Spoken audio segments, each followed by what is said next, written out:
diferente. Mas nada nos impede de você olhar para o seu irmão que está lá atrás, lá do lado, dar um tchau para ele, né? A minha irmã disse que dá para ver um sorriso sim quando alguém sorri, porque o olho fica assim. Então dá um sorriso ali, que alguém vai ver o teu olho meio fechadinho assim e vai dizer que você está sorrindo, amém? Olha para o seu irmão de trás, ali do lado, lá do outro lado, e dá um sorriso bem bonito aí. Mesmo que sua boca não esteja aparecendo, seus lábios, mas os seus olhos vão mostrar que você está sorrindo. E vamos continuar a adorar a Deus, porque nós vimos até este lugar para adorar o Deus Todo-Poderoso, aquele que mudou as nossas vidas.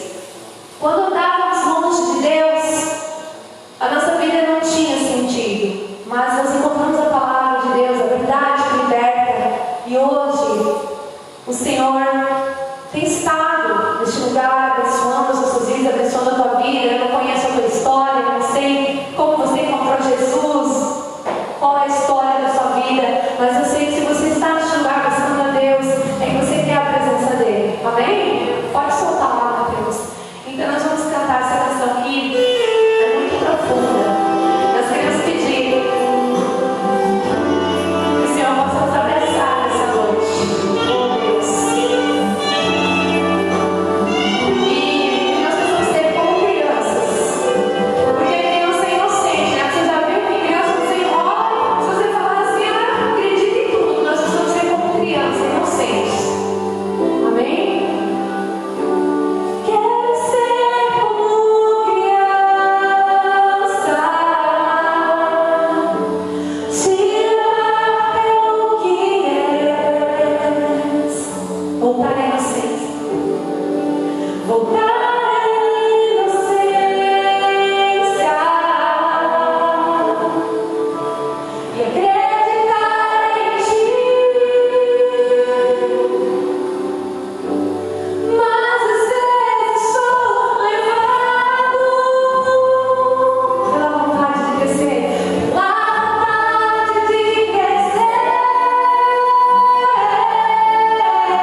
Filho e filha de Deus, boa noite. Paz seja convosco. Você que nos assiste pelas mídias sociais, também uma boa noite e que você tenha um abençoado culto, reunião no seu lar, na sua casa. Glórias a Deus. Eu gostaria de orar. Coloque a sua mão no seu coração. Vamos falar com o Pai. Senhor nosso Deus, Pai querido, neste momento, Senhor meu Deus, nós queremos colocar na Tua presença uma das partes mais importantes dessa reunião, que é aquela, Senhor meu Deus, onde a Tua palavra será ministrada. Palavra que salva, palavra que cura, palavra que batiza com o Espírito Santo, palavra, Senhor meu Deus, que traz esperança que um dia o Senhor vai voltar para buscar os seus filhos, para buscar a sua igreja. Também palavra que cura, palavra que transforma, palavra que toca no fundo do coração daqueles que abrem o seu coração para ouvi-la e ter a tua santa e bendita presença. Por isso, Pai, nós oramos nesta noite, invocando o teu Santo Espírito sobre a vida de cada um, Senhor meu Deus, com uma unção especial, para que a tua palavra, o teu poder, possa tocar em cada um de nós, em nome de Jesus. Assim seja. Amém, amém e amém. Glórias a Deus. Eu quero convidar os irmãos a abrir a palavra de Deus na segunda carta, ou na segunda Samuel. Segunda Samuel, no capítulo 6.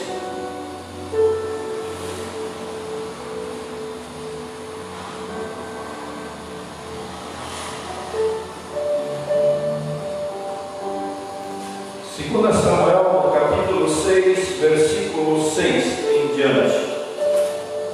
Glória a Deus.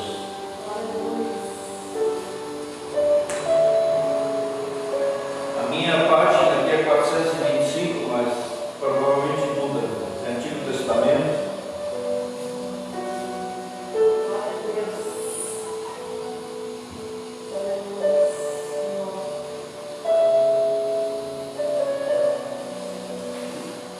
Glórias a Deus. Segunda Samuel, capítulo 6, versículo 6 em diante.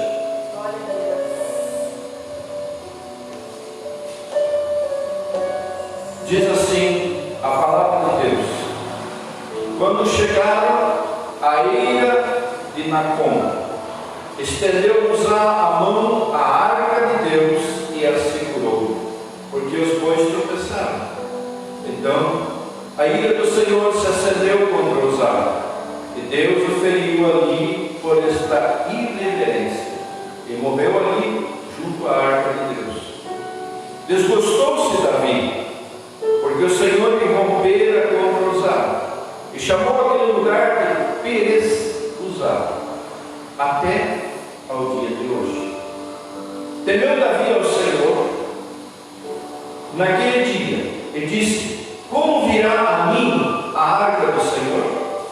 Não quis Davi retirar para junto de si a arca do Senhor para a cidade de Davi, mas a fez levar à casa de Obed-edom, o geteu. Ficou a arca do Senhor em casa de Obed-edom, o geteu, 3 meses, e o Senhor o abençoou e a toda a sua casa. Pai, fala conosco através da tua santa e bendita palavra, que neste momento, Senhor Deus, ela possa entrar em cada coração para fazer aquilo que é necessário. Nós oramos, Pai, em nome de Jesus. Assim seja. Amém. Podem sentar, irmãos.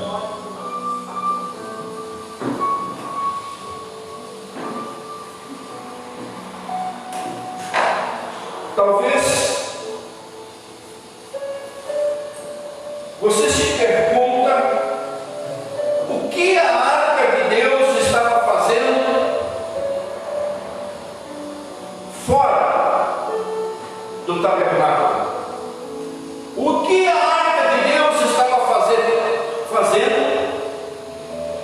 neste local, longe de onde era para estar. Se nós olharmos um pouco na história de Israel, nós percebemos que por volta de 90 a 100 anos antes, o povo de Israel havia se afastado da presença de Deus. No tempo onde Eli era o sacerdote e tinha a incumbência de fazer com os seus subordinados todo o trabalho de adoração a Deus através dos sacrifícios ao Senhor, e naquele momento a arca do Senhor estava repousando dentro do tabernáculo. O que é o tabernáculo? Quando o povo de Israel saiu do Egito, da escravidão,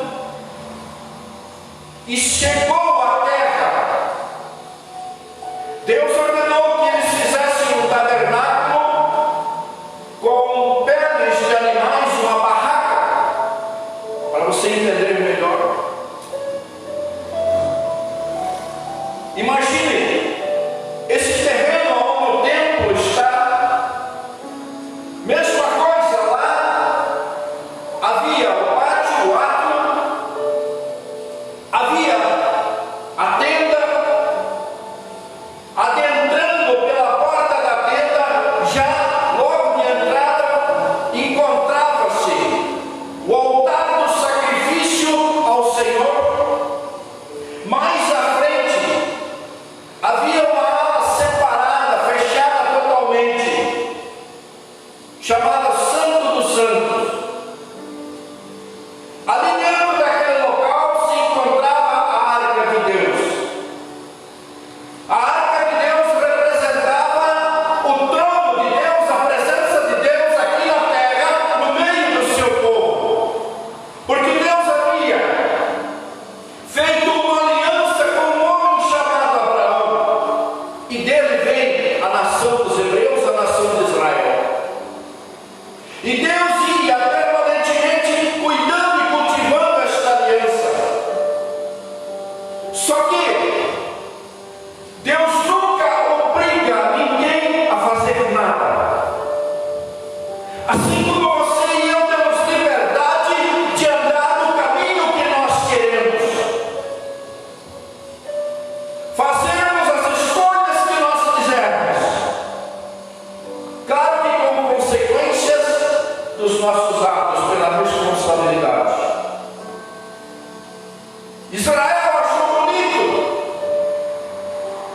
andar no pecado, porque nós temos que ser separados, porque nós temos que andar dentro de certas regras e os nossos vizinhos não andam. Porque meu vizinho pode ter ídolos, adorá-los, cultuá-los, apesar de eles não responderem, de eles não falarem, de eles não se manifestarem, mas tinham em suas prateleiras a representação dos seus deuses ali.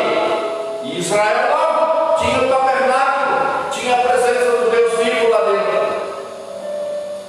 Essa miscelânea de deuses com seus vizinhos começou a adentrar no coração dos hebreus.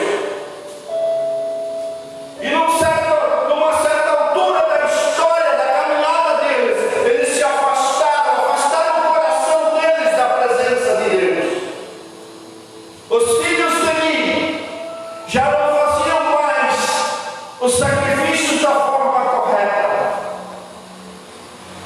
porque Deus havia instituído na lei em Levíticos que todo animal que era levado para a oferta, uma parte era para ser queimada totalmente ao Senhor, outra parte era separada para os levitas, a sobrevivência, a subsistência deles, porque eles tinham a responsabilidade de fazer este elo entre Deus e a nação dos hebreus, as outras 11 tribos. Então eles eram sustentados pelas 11.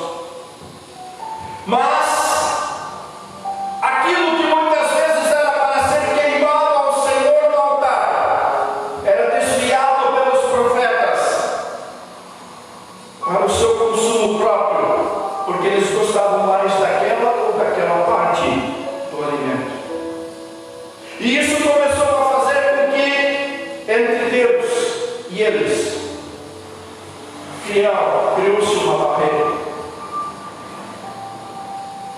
Nós sabemos desde o princípio, irmãos, se estudarmos a história de Israel, Israel nunca foi uma nação poderosa como Estados Unidos hoje é. Israel sempre foi uma nação poderosa, mas na dependência de Deus. Deus pelejava por eles, Deus estava com eles, Deus agia com eles. Eles eram fracos no exército, mas fortes no poder, porque Deus estava com eles. E quando eles começam a se afastar da presença de Deus, Deus já não tem mais o compromisso com eles, como tinha antigamente. E os seus vizinhos filisteus colocam no seu coração o intento de invadir Israel, a terra dos hebreus. E assim aconteceu. Os filhos de Eli, no ato de desespero, vão ao tabernáculo do Senhor, achando que, pegando a arca de Deus, a arca da aliança, tirando ela dali e levando ela junto para a guerra, vão vencer a guerra, como um amuleto. Como muitas vezes hoje as pessoas usam amuleto para dar sorte. Só que não é assim que funciona. Não é o objeto que ia dar o poder ou que trazia o poder. O objeto era algo para lembrar a nação, para que ela cultuasse ao Deus verdadeiro, para que ela se lembrasse de quem estava no comando da vida deles e quem eles deviam de buscar. E o resultado foi que a arca da aliança foi confiscada pelos filisteus. Os filhos de Eli, os sacerdotes, foram mortos. Quando Eli soube da notícia de que seus filhos haviam morrido, morreu de ataque cardíaco. E encerra-se uma era da nação. A arca do Senhor é confiscada. Agora os inimigos tinham levado a presença de Deus para com eles. Só que eles também não sabiam como deveriam tratar as normas para tratar com a presença do Senhor. Era um povo que no princípio vem daqueles que Deus criou. Os herdeiros de Noé, filhos de Sem, Cã e Jafé. Mas a história estava na frente. Desviaram o seu coração, cultuavam deuses, adoravam demônios. E em 7 meses, 5 príncipes da nação dos filisteus rodaram a arca. E cada nação, cada príncipe daquele que recebeu a arca da aliança, a arca do Senhor, não sabia como tratar, porque eles tinham pajés, como os índios têm. Eles tinham, nosso português de hoje, macumbeiros, que tratavam com magia, buscavam outras divindades, mas não sabiam como tratar com as coisas de Deus. E moral da história, aquela nação dos filisteus foi regredindo. 7 meses a arca do Senhor estava lá. O povo doente, os príncipes doentes, com tumores, úlceras. E Deus havia permitido que uma peste de ratos dizimasse as suas plantações. Porque eles não sabiam como lidar, como operar, como trabalhar com a arca do Senhor. Pegaram a arca do Senhor e enviaram para uma cidade de Israel na fronteira e se livraram. E ela ficou peregrinando por quase 100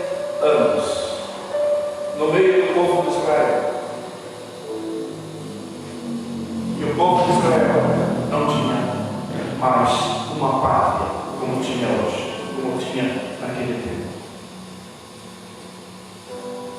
O povo começa a clamar a Deus para que Deus levantasse reis para eles, porque até então eles estavam sob o domínio, a orientação dos juízes. E o primeiro rei que foi levantado foi Saul. Mas Saul não teve a oportunidade de trazer a arca do Senhor para o local onde ela deveria estar. O segundo rei que Deus levanta é Davi. E num dado momento da história, uma página antes, Davi conquista Siquém. Siquém é Jerusalém, o local onde a arca do Senhor devia estar novamente. Só que haviam se passado 100 anos e o próprio povo de Israel não sabia mais como eles deveriam conduzir a arca do Senhor, a presença do Senhor no meio deles, achando que estavam fazendo certo. Colocam a arca do Senhor sobre um cavalo de pé, sobre uma carroça de bois, e agora queriam levar a arca a Siquém, a Jerusalém, a casa de Davi, a cidade de Davi. Mas aconteceu esse impedimento no meio do caminho, e Davi, na sua sabedoria, fica aborrecido porque uma pessoa perde a vida por tocar naquilo que é mais sagrado no meio de Israel, de uma forma que não deveria.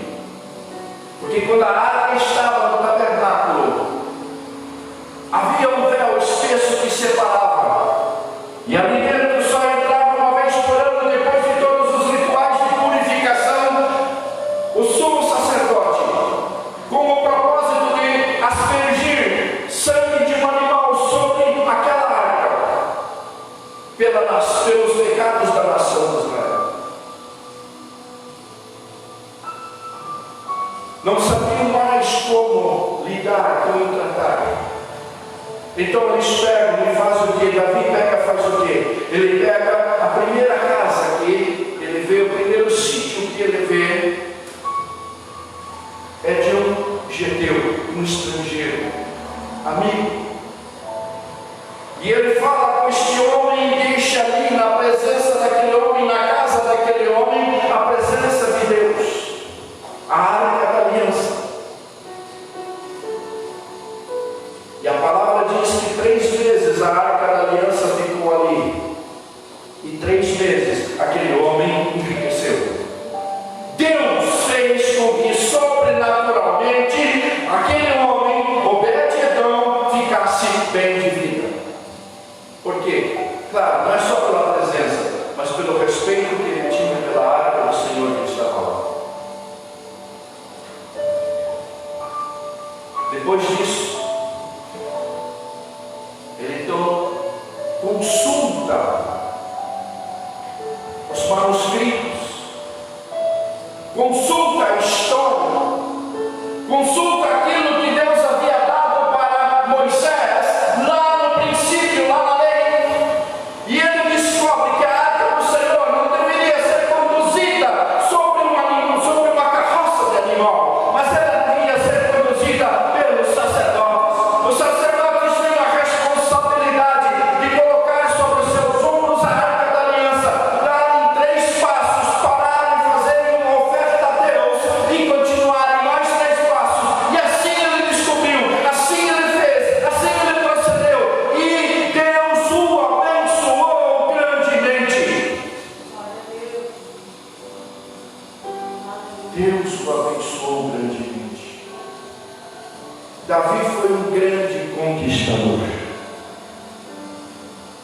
Enquanto Davi estava na presença de Deus, enquanto a nação de Israel novamente estava na presença de Deus, Deus entregava território por território, povo por povo, na mão dele, fazendo com que este homem, com um pequeno exército, tivesse o domínio de um grande império no momento da sua morte. Onde eu quero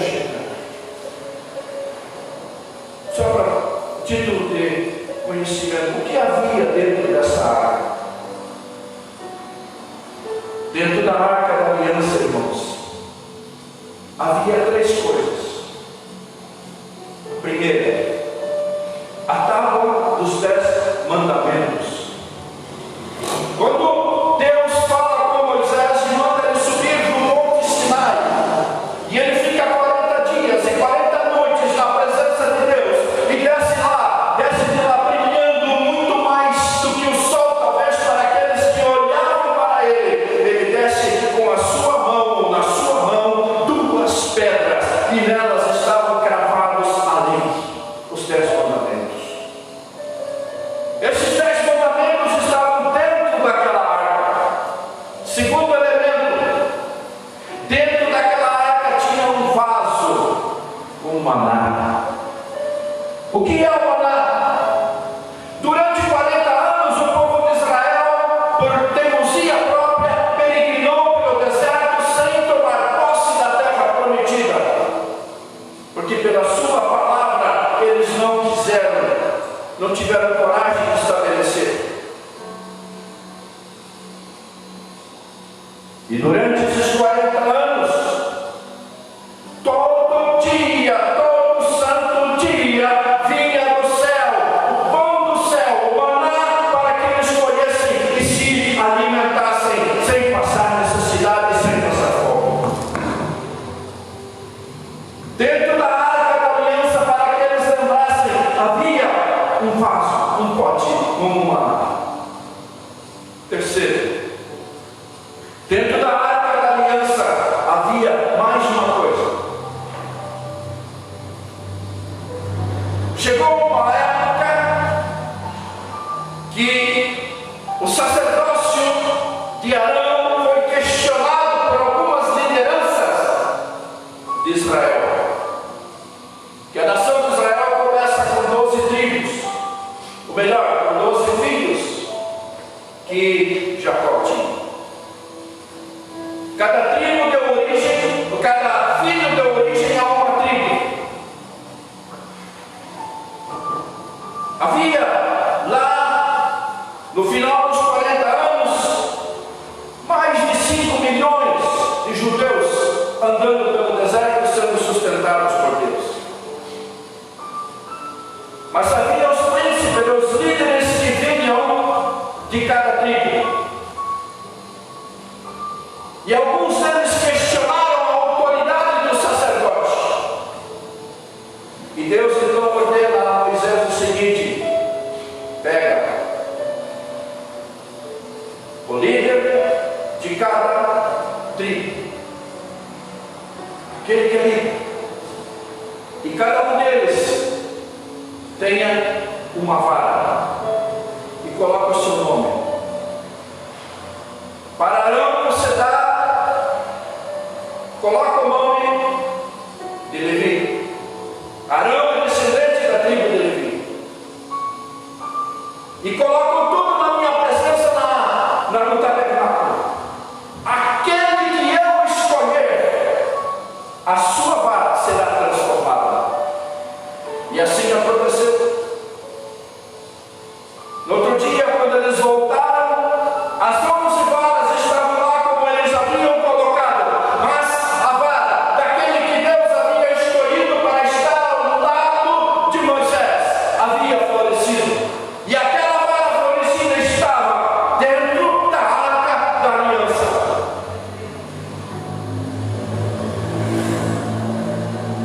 Aonde eu quero chegar com isso, irmãos?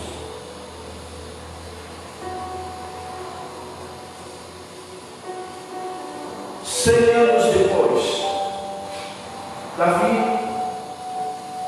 tem a permissão de levar a arca, a presença do Senhor novamente para o local correto. E depois, claro, seu filho Salomão constrói o famoso templo de Salomão, que é fruto do desenho que Deus havia determinado para Moisés lá no Êxodo. Ele tinha a obrigação de construir como Deus havia dado o projeto. E o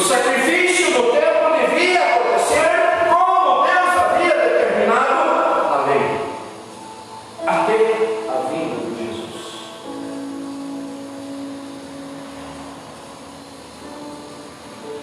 O que eu quero que você entenda, que não importa a forma, não importa o tempo, não importa a maneira, Deus sempre traz uma maneira, uma forma de que o homem pode se achegar à presença dele.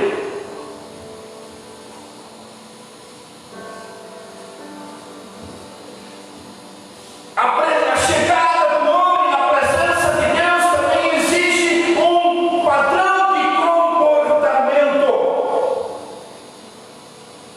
Irmãos, Deus, assim como aqui com a Arca da Aliança, e hoje com o sumo sacerdote que é Jesus, tem um padrão, tem uma forma para que eu chegue na presença dele. Ele não aceita que a adoração a Deus, a Ele, seja dividida como lá no princípio eles fizeram. Em suma, eles tiraram o seu olhar de Deus, tiraram o seu olhar, o seu coração da presença de Deus e sofreram as consequências, foram dominados pelos filisteus. Levou 100 anos, quase 100 anos, para que novamente eles viessem gradativamente a conquistar aqueles territórios onde era a nação que Deus havia dado para Abraão como promessa.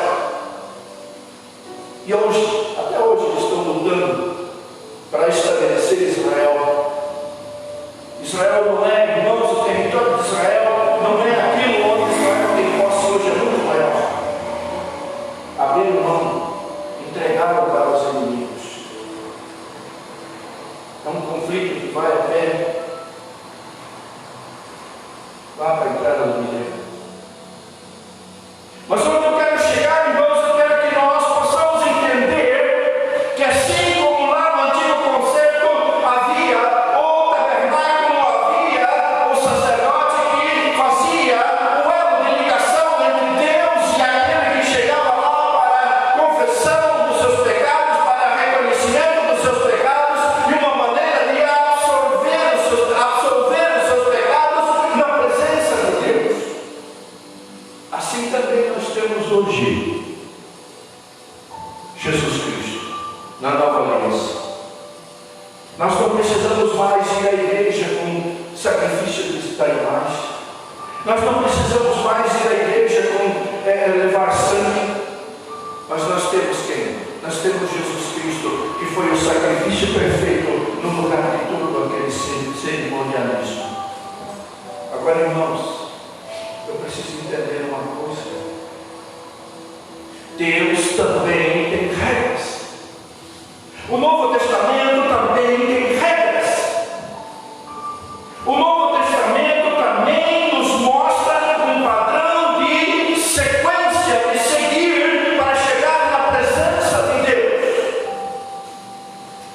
Infelizmente, hoje, nos tempos modernos, virou algo moderno para as pessoas dizer: eu sou evangélico.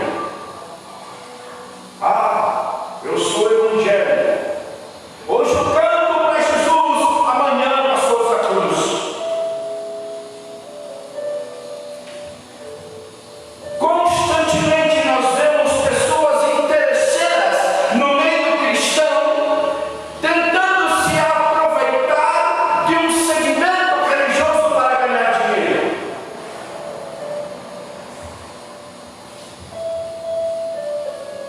Com tristeza eu vejo constantemente pessoas de nome que se diziam cristãos, que se diziam evangélicas, que se diziam pertencentes ao reino de Deus, hoje fora do reino de Deus, cantando para o mundo. E por que não dizer se vestindo de uma maneira indecente para chamar a atenção. Poderia aqui enumerar várias pessoas.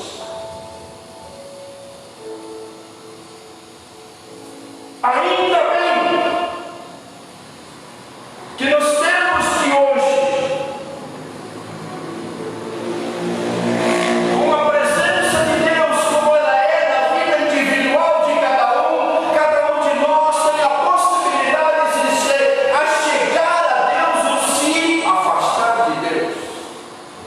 Antigamente a influência do governo, a influência do reinado, a influência dos sacerdotes levava uma nação para a bancarrota, levava uma nação para a idolatria, levava uma nação para a desgraça. Hoje não, hoje cada um de nós tem a possibilidade de pegar a palavra de Deus e dizer: eu não quero andar por este caminho, eu quero andar pelo caminho da verdade, eu quero andar pelo caminho de Deus, eu quero andar pelo caminho que o Senhor estabeleceu para a minha vida. Mas eu preciso entender uma coisa, irmãos. Não me entenda mal. Hoje, no sobrenatural existem dois poderes dominantes. De um lado está o reino das trevas, onde o seu líder maior é Satanás. De outro está Deus, onde o seu representante aqui é Jesus. Não que Deus seja inferior a Satanás. Ali, a Bíblia nos ensina, o livro do Apocalipse nos ensina que chegará um momento onde Jesus chegará na presença do anticristo e com um sopro da sua boca, aquilo que pensa que é grande será destruído. Mas Deus estabeleceu que assim será. Deus colocou você e eu. Deus colocou o homem no Éden com livre arbítrio, com livre escolha, para decidir o caminho que ele quer dar. E durante a jornada da humanidade, Deus tem dado escape, tem dado condições para que o homem pudesse chegar na presença dele ou morrer sem a presença dele.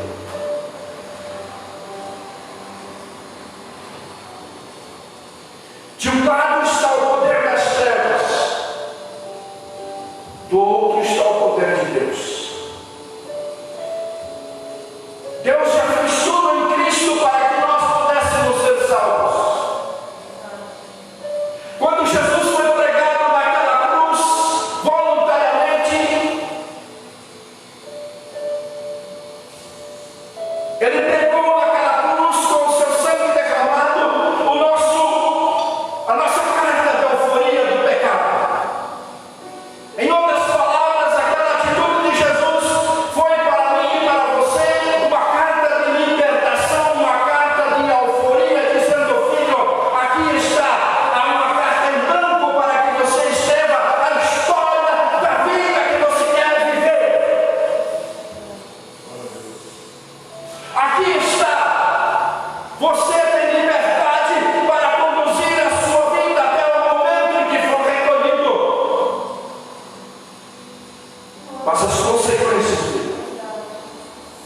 Se você quiser andar na minha presença, se você quiser andar nos meus estatutos, se você quiser andar na minha obediência, eu te garanto que eu vou preparar uma morada para você viver a tua eternidade para sempre.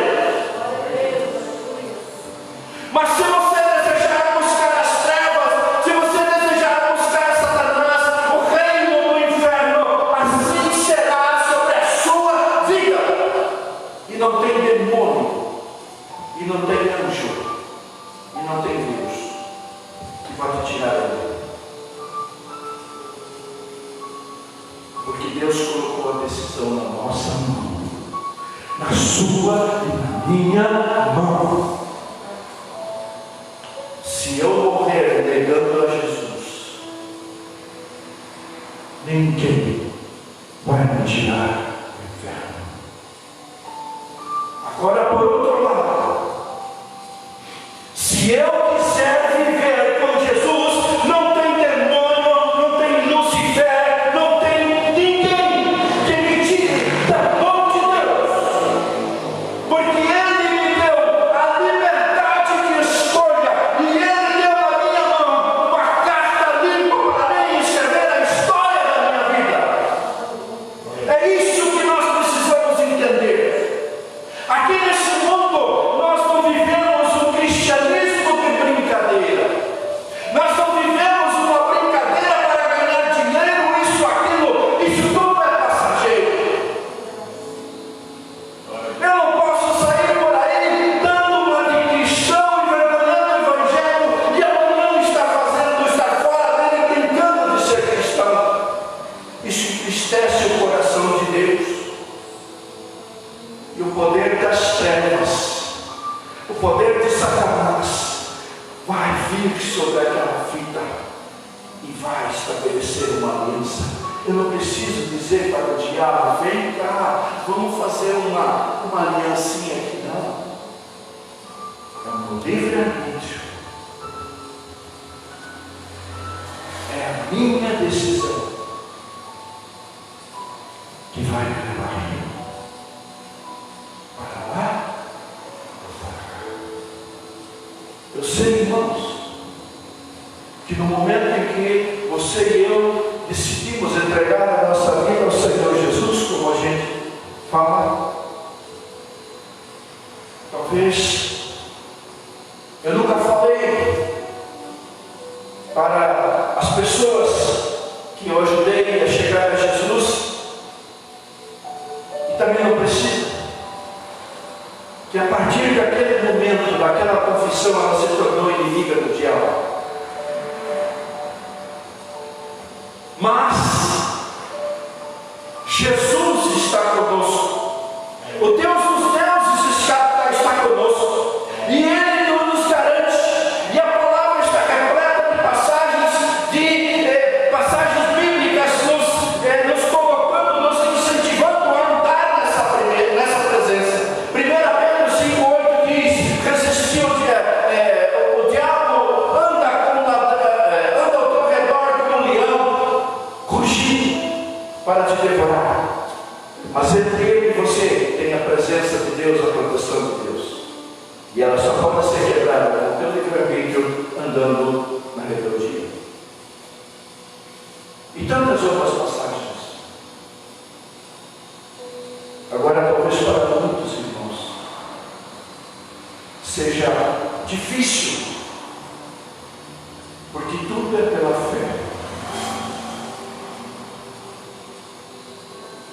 Eu tenho que buscar a presença de Deus, andar na presença de Deus, acreditando na palavra dele por fé. São poucas as pessoas que receberam a visita do Senhor, do Espírito Santo, onde vieram e afirmaram e confirmaram alguma coisa para essas pessoas. São privilegiados que talvez precisariam ou precisavam de uma experiência sobrenatural.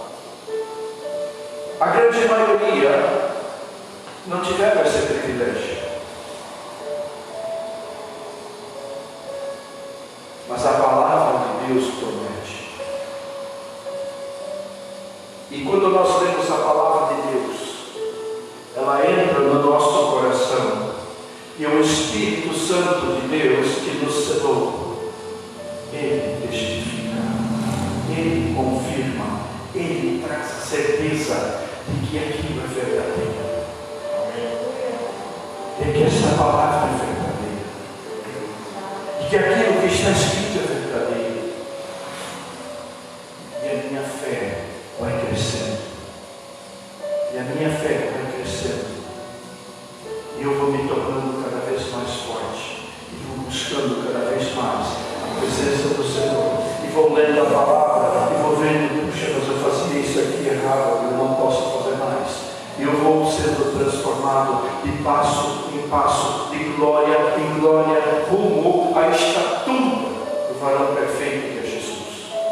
Passo a passo, passo a passo, com a minha carta em branco, dizendo: eu quero Jesus, eu quero Jesus, eu quero Jesus, eu amo com Jesus, eu vou com Jesus. Me acorde, Senhor, eu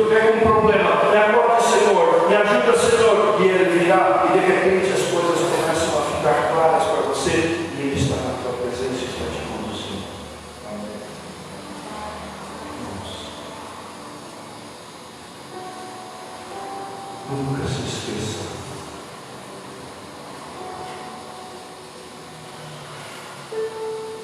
Se por acaso um de nós fazer parte daquele grupo que vai chegar um dia na presença de Deus e dizer assim, ó, Senhor, mas eu não fiz tal coisa em seu nome. Está lá nos Evangelhos. Eu não fiz tal coisa em seu nome. Eu não fiz tal coisa, eu não expulsei demônios em seu nome. E ele poderá chegar e dizer, afaste-se de mim que eu não te conheço.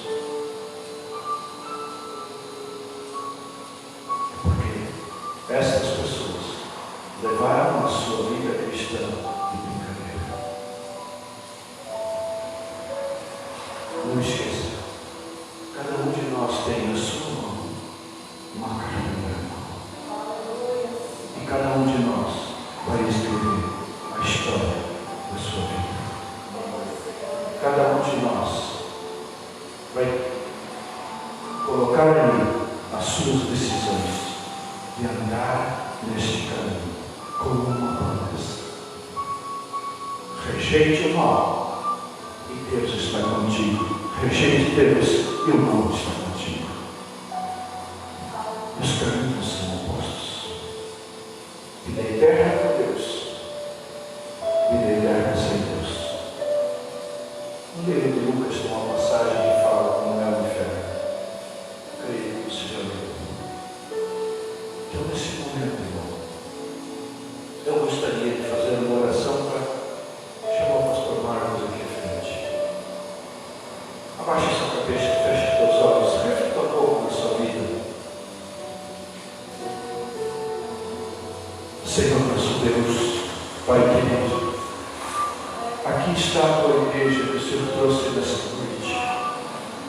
Tem os irmãos que estão nos assistindo também. Cada um, Senhor meu Deus, está nesta mesma jornada. Até um dia, Senhor, que o Senhor resolveu nos recolher. Pai, que cada um de nós possa olhar para dentro de nós e ver o que está fazendo com a sua carta em branco. O que está escrevendo, para onde está conduzindo, para que lado da estrada está conduzindo a sua vida. Que possamos, Pai, andar na tua presença. Que possamos, Senhor, dirigir o nosso livre-arbítrio para a tua presença. Que possamos, Senhor meu Deus, andar na tua presença, Senhor meu Deus, mesmo sabendo que muitas vezes temos que abrir mão de muita coisa que é agradável à nossa carne e aos nossos olhos, mas o que nos espera é muito maior. O banquete celestial que espera os filhos de Deus é muito maior. Por isso eu oro, por isso agradeço, pedindo para que cada um tenha força no teu nome, no teu poder, na tua unção, na tua graça, para vencer a tentação, para vencer o inferno e andar na tua presença.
Amém? Glória a Deus. Pai, te adoramos neste momento, Pai, de alegria e gratidão, meu Deus. Obrigado, Senhor Jesus. Obrigado, Pai, porque Tu nos amou primeiro.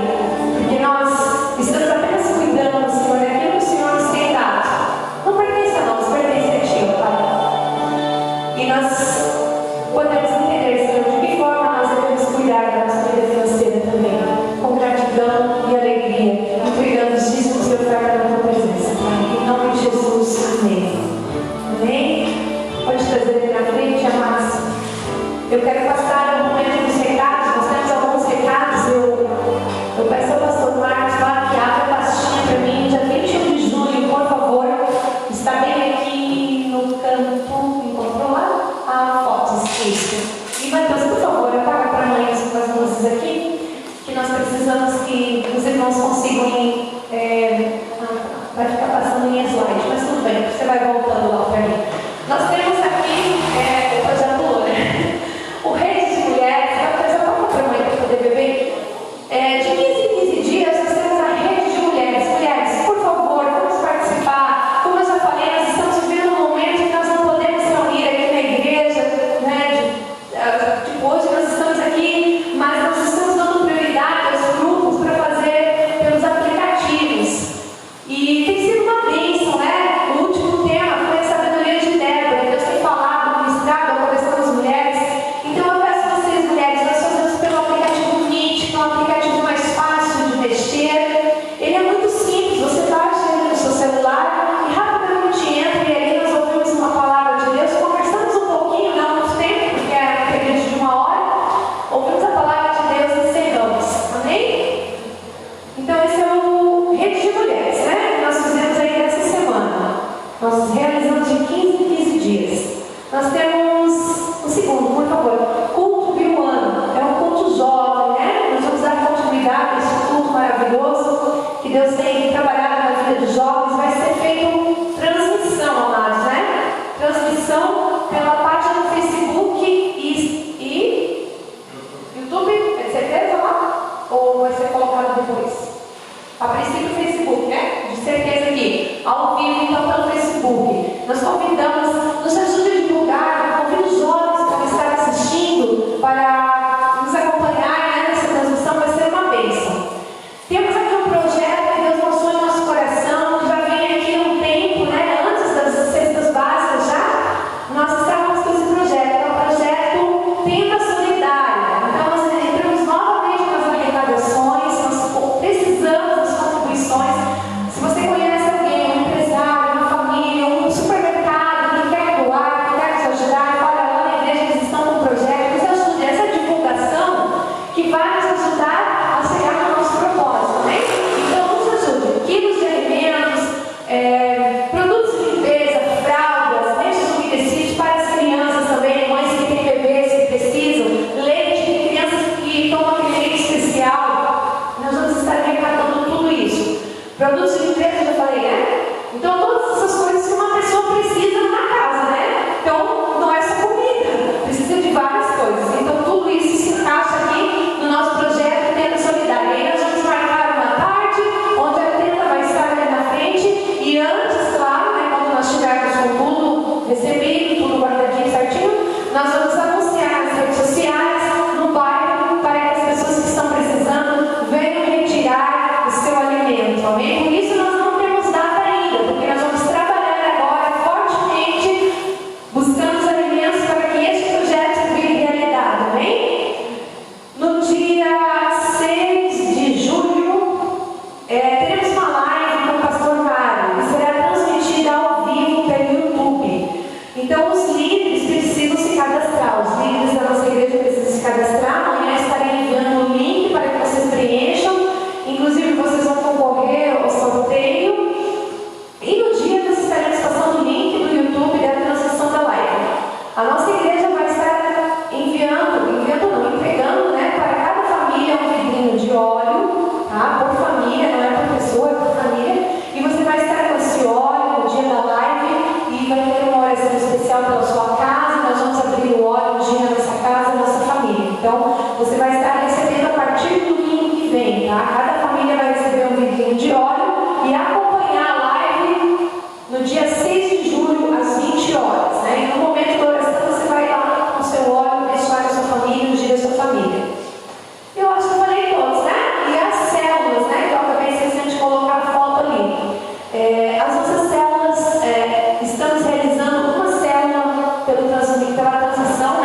microfone, vamos fechar, então vamos para o 20, que é bem mais fácil. Então participe, amados, ouça essa palavra de Deus para o seu coração, porque você alimenta o seu corpo todos os dias, não alimenta? Ou você vive sem comer? Não, né?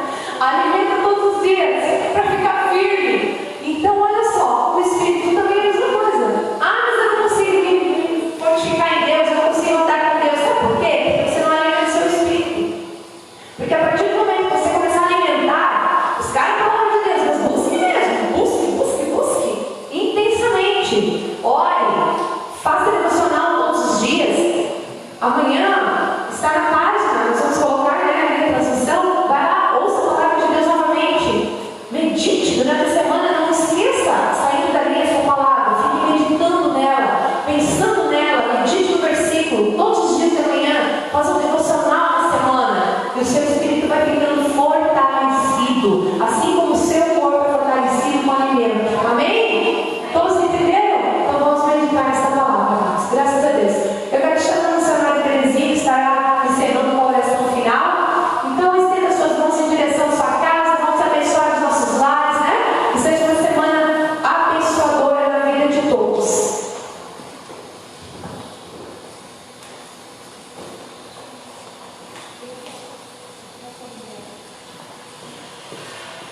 Vamos estender as mãos em direção à nossa casa e vamos orar, então. Boa noite, Pai, seja conosco. Estenda tuas mãos em direção ao teu lar agora. Você vai estar aqui nesta noite representando o teu lar. Aquelas pessoas que estão lá, talvez o filho, a filha, o esposo, né? A esposa. E você vai orar junto comigo agora. Senhor nosso Deus, nosso Pai soberano. Aqui, Senhor, está o teu povo, tua igreja orando nesta noite. Pai, eu entro na tua presença com este povo agora, entregando, Deus, cada lar, entregando, Senhor, cada família aqui representada nesta noite. Pai, que o Senhor entre agora em cada lar. Se alguém doente ali, Senhor, que o Senhor estenda as tuas mãos poderosas para que o milagre aconteça nesta noite. Se alguém está ali, Senhor, que precisa de uma libertação, Pai, que o Senhor estenda as tuas mãos poderosas e que essa vida seja liberta. Pai, eu quero repreender todo espírito maligno, Senhor, que tem se alojado neste lar em nome de Jesus, que venha cair por terra nesta noite. Todo espírito de confusão, todo espírito de separação, todo espírito de depressão, todo espírito de morte que se alojou nesta casa, na vida deste homem, na vida desta mulher, na vida deste adolescente, em o nome do Senhor Jesus, que nesta noite caia por terra. Eu quero pedir agora, Deus, que o Senhor abençoe este lar, que o Senhor abençoe este homem, que o Senhor abençoe esta mulher, que o Senhor abençoe este adolescente, esta criança, ó Deus, este idoso, Pai, que o Senhor estenda as tuas mãos poderosas sobre esta família agora, e que eles possam receber a tua bênção, Senhor. Também, Deus, eu te peço agora que aos reinos deste lugar, Senhor, nos leve, acompanhado para os nossos lares, protegendo, guardando a nossa semana abençoada cada um de nós, Pai. E Deus, eu gosto muito daquele Salmo 91, Pai. É o salmo que eu todas as noites eu oro, Senhor. E eu tomo posse desta palavra, Senhor, junto com a tua igreja que diz: aquele que habita no esconderijo do Altíssimo, a sombra do Onipotente descansará. 1000 cairão ao teu lado, 10.000 à tua direita, mas tu não serás atingido. A palavra de Deus está dizendo, meu irmão. Então tome posse nesta noite. Pai, leva para nossos lares abençoados, cobrindo-nos com teu manto, com teu sangue, Pai. Em nome de Jesus, que a graça do Pai, do Filho